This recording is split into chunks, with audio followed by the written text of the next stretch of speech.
A day in my life as a university lecturer dito sa Thailand. Today is Thursday, July 24, 2025. Since Thursday ngayon, ibig sabihin may klase po ako mamayang hapon. Mag-start ng 1:00 hanggang 4:00. Mga around 8:30 na siguro ito nang paalis na ako ng apartment. Hindi na maulan ngayong araw, medyo maaraw na. Pangalawang meeting pala namin ngayon ng mga estudyante ko. And ngayong araw na talaga ako magsisimula na mag-discuss ng chapter 1 namin. Hopefully, pumasok sana lahat ng mga estudyante ko ngayon. Kasi ang hirap sa part nila kapag umabsent sila. Lalo na at once a week lang kaming nagmi-meet for 3 hours. Kaya naman ini-encourage ko talaga sila na dapat every week present sila. Pero kung may emergency naman, syempre excuse naman sila. Lalo na mostly sa kanila ay may mga part-time job. Kaya minsan may nalilate talagang pumasok. Anyway, may mga nagtatanong po pala sa akin kung how's Bangkok right now despite the tension between Cambodia and Thailand. Actually, hindi naman affected dito sa Bangkok kasi central part ito ng Thailand. And sa pagkakaalam ko, northeastern yung mga affected talaga, yung malapit sa border ng Cambodia at Thailand. Thank you din pala sa mga nangangamusta sa akin kung okay lang ba ako dito, ganun. Okay naman po ako, kaya no worries. Sign na nga, kumain na ako ng lunch kasi mga 1 p.m. start na ng klase ko. Since this is practice conversation,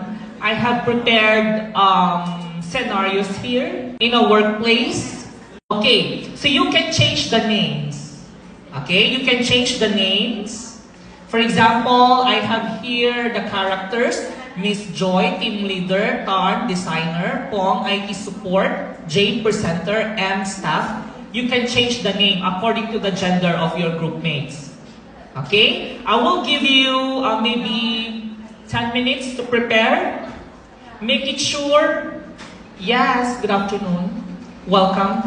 Please join your classmates there at the back. After 10 minutes, you will present here in front. Okay? Is it clear? Or you talk together, I'll give you 10 minutes. After 10 minutes, group 1 will present first.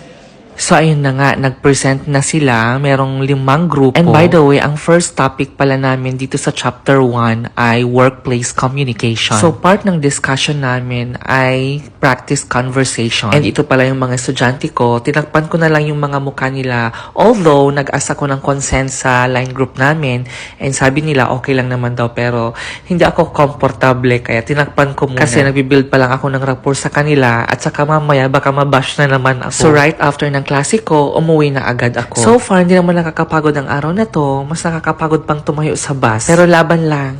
Yun lang. Bye!